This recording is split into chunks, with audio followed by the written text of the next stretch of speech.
भक्त प्रल्हादाने वडिलांचा सल्ला मांडला असता तर, भरताने आई कैकेयीला श्रेष्ठ मानला असतं तर, बिभीषण त्याचा भाऊ रावणाला आपल्या जीवनात भागीदार केला असता तर, अश्वत्थामा अर्जुनाचा सुद्धा मित्र होता, पण अर्जुनाने आपल्या आयुष्यात त्याला येऊ दिलं नाही. दुर्योधन, अश्वत्थामा, कर्ण हे एकमेकांचे जिवलग मित्र होते. त्यांचं काय झालं? आपण कितीही ज्ञानाच्या गोष्टी सांगितल्या, ऐकल्या, निश्चय झाला, ईश्वरतेची प्राप्ती झाली, कल्पाचा अंत झाला, विश्वदर्शन झालं, तरी पण देहाचा आधार घेतल्याशिवाय आपलं अजून काही होत नाही. म्हणून श्रवण, लीनभाव, नम्रताभाव, आदरभाव यांचा उपासक होऊन राहिलं पाहिजे. उतावीळपणा नाहीसा झाला पाहिजे.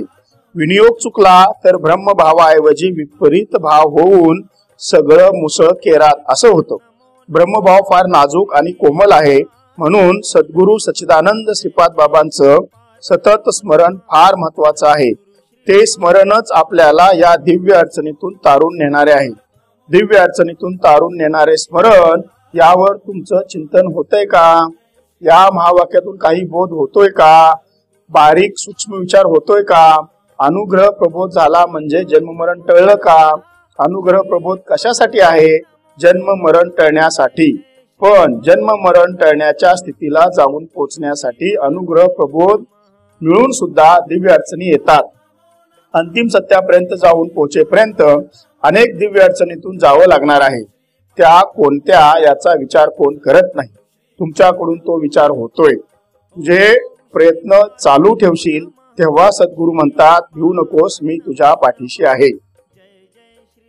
किती ओंजारलं, किती गोंजारलं, खायला दिलं तर खातंय, नाही दिलं तर उपाशी राहतंय, ढकलून दिलं तर माघारी जातंय, मान पण नाही, अपमान पण वाटून घेत नाही. ही सद्गुरु सच्चिदानंद श्रीपाद बाबांच्या साधकाची अवस्था. फटकारलं तरी सुद्धा तुम्ही आनंद वाटून घेणारे. धन्य मी झालो, तुमची संगती लाभली, म्हणून अजून बरंच काही सांगावं वाटतंय. आत्मज्ञानाने ईश्वराशी एकरूप होता येतं. आपल्या प्रापंचिक संकल्पना, विचार यांचा त्याग करून आपली इच्छा, भावना आणि ज्ञान ईश्वराला समर्पण करून त्याच्याशी एकरूप होणे हे आपलं लक्ष्य आहे. समर्पण हा मनाचा एक उच्च कोटीचा भाव आहे. ती एक अद्भुत स्थिती आहे.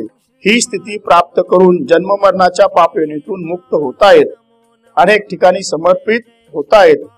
ज्याला आपण समर्पित होतो तेव्हा त्याचे रूप आणि गुण आपल्याला प्राप्त होतात.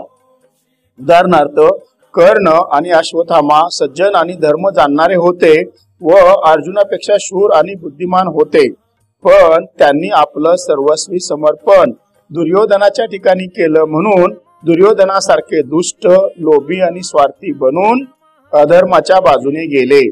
त्यांना देव कळला नाही किंवा दिसला नाही, कारण समर्पण योग्य ठिकाणी झालं नाही. कर्णा इतका अर्जुन शूर, बुद्धिमान नव्हता, पण समर्पित कोठे व्हायचं हा विवेक त्याच्याकडे होता, म्हणूनच त्याला विश्वदर्शन होऊन त्यात लीन झाला. विवेक हा ज्ञान आणि विज्ञानाचा मूळ पाया आहे. तुम्ही शूर नाही, बुद्धिमान नाही, पण विवेकी आहात, म्हणून विज्ञानासह ज्ञान तुम्हाला कळू लागलं आहे. म्हणूनच तुम्ही विश्वदर्शनाला पात्र ठरलात. प्रेमभाव म्हणजे भक्ती, भक्तीतून समर्पण आणि समर्पणातून पुढच्या प्राप्तीची क्रिया सुरू होते. मित्र भक्ती, पती भक्ती, स्वामी भक्ती अशा अनेक भक्तीपैकी ईश्वर भक्ती अर्थात सद्गुरु भक्ती श्रेष्ठ आहे. सद्गुरु भक्तीतून आत्मज्ञान होतं. मी आत्मरूप असून आत्मा हाच देव आहे या दृढ निश्चयाने सांख्ययोग अवगत होतो. त्यामुळे कर्म करून त्यातून अलिप्त कसं राहायचं हे समजून कर्मबंधनातून मुक्त होऊन त्याला कर्मयोग साधतो. कर्मयोगातून ईश्वराशी अत्यंतिक जवळीकता साधून ईश्वराबद्दल अधिक प्रेमभाव निर्माण होऊन सच्चिदानंद पदाला घेऊन जाणारा ईश्वराचा सर्वश्रेष्ठ भक्तियोग प्राप्त होतो. यातून साधकाला ईश्वराचे वास्तविक स्वरूप ज्ञान होऊन विश्वदर्शन घडतं. त्यात तो रम्मान होऊन परिपूर्णत्वाला जातो. पाण्याचा एक थेंब समुद्रात पडतो तेव्हा तो समुद्रच होऊन जातो. तसं स्वतःला जीव किंवा थेंब समजणारा असा मार्गक्रमण करत गेला तर शिवच होऊन राहतो. या सर्व प्रवासात सुरुवातीपासून अंतिम सत्यापर्यंत सद्गुरूच असतात. म्हणून त्यांचं सतत स्मरण फार महत्वाचे आहे. अंतिम सत्यापर्यंत येणाऱ्या दिव्य अडचणी तेच दूर करत असतात. प्राण, अपान, व्यान, उदान, समान हे वायू क्रियाशील होऊन मूळ बंध, उड्या बंध, जालंधर बंध यांची उकल होऊन मूलाधार चक्र, स्वाधिष्ठान चक्र, मणिपूर चक्र, अनाहत चक्र, विशुद्ध चक्र, आज्ञा चक्र आणि सहस्त्रदल एका रेषेत येऊन अष्ट सात्विक भाव तयार होऊन तेथे स्थिर होत नाही तोपर्यंत बैठक मारून चिंतन, ध्यान, धारणा झालीच पाहिजे. त्यानंतर प्रबोध होईल. बोधावर आरूढ होत नाही तोपर्यंत प्रबोधाचं चिंतन बैठक मारून होणे अनिवार्य आहे. हे सर्व श्रद्धा, निष्ठा आणि विश्वासानं झालेलं पाहिजे. मग पुढील क्रिया, विषय प्रयोजन समजायला सोपं होईल. विषय चांगला मुरला तर ध्यानाला न बसता ध्यान होईल, चिंतनाला न बसता चिंतन होईल. सुरुवातीला बैठक मारून चिंतन ध्यान केलं तर अंश रूपाने ईश्वराचा अनुभव येईल.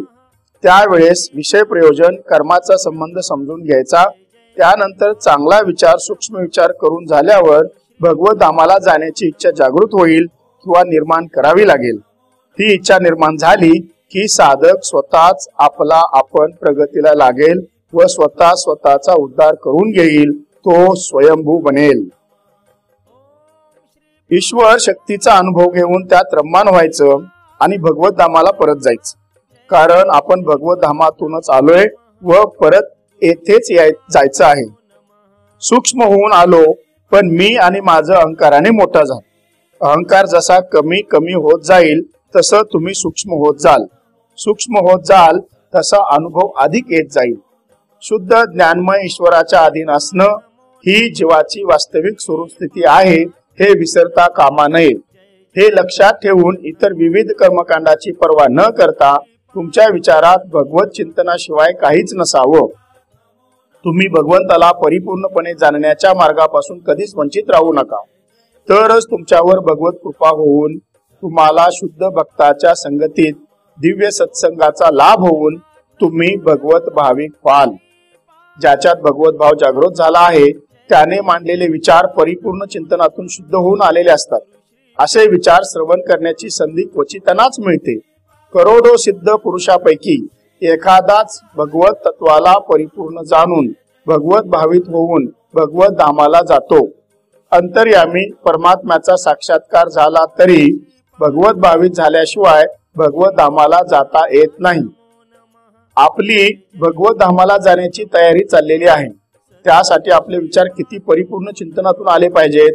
बालिशपणाने विचार मांडू लागलो तर सद्गुरु कृपेने साधकाला साध्य झालेली ईश्वर भक्ती शुद्ध असते. शुद्ध भक्तीने तो साधक शुद्ध भक्त बनतो. एक शुद्ध भक्त क्षणभर सुद्धा ईश्वराला विसरू शकत नाही. शुद्ध भक्ताला ईश्वराला संतुष्ट करण्या व्यतिरिक्त इतर कोणतीच अभिलाषा नसते. त्यामुळे त्याच्या समोर कोणतीच समस्या निर्माण होत नाही. तो कोणत्याही स्थळी कोणत्याही वेळी वृंदावनाचे म्हणजे तीर्थक्षेत्राचे वातावरण निर्माण करू शकतो. त्यामुळे तो जाईल ते वृंदावन म्हणजे तीर्थक्षेत्र ठरते. जेव्हा प्राकृत विश्वाचा प्रलय होतो तेव्हा भगवत भावित शुद्ध भक्ताला त्याच्या इच्छेनुसार आध्यात्मिक विश्वातील विशिष्ट आध्यात्मिक लोकांची प्राप्ती होऊन तो निरंतर सोली व सुखात मग्न असतो. त्यामुळे त्याला उदय काळ किंवा प्रलय काळ सारखाच असतो. असं सद्गुरु कृपेचे महत् कार्य समजलं तेव्हा तुकाराम महाराज म्हणतात, तुका म्हणे झाला एवढा लाभ घा विठ्ठला.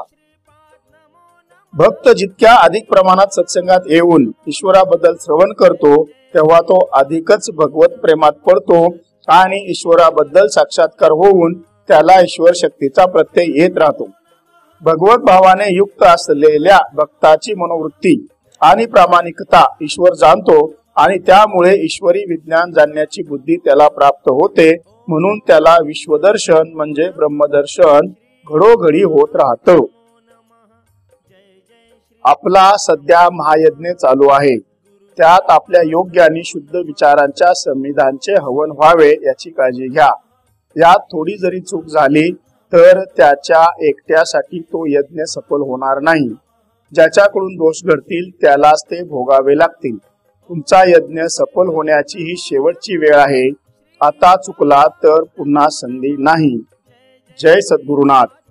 भगवत भाव सेतुपारायण प्रकरण पहिलं समाप्त.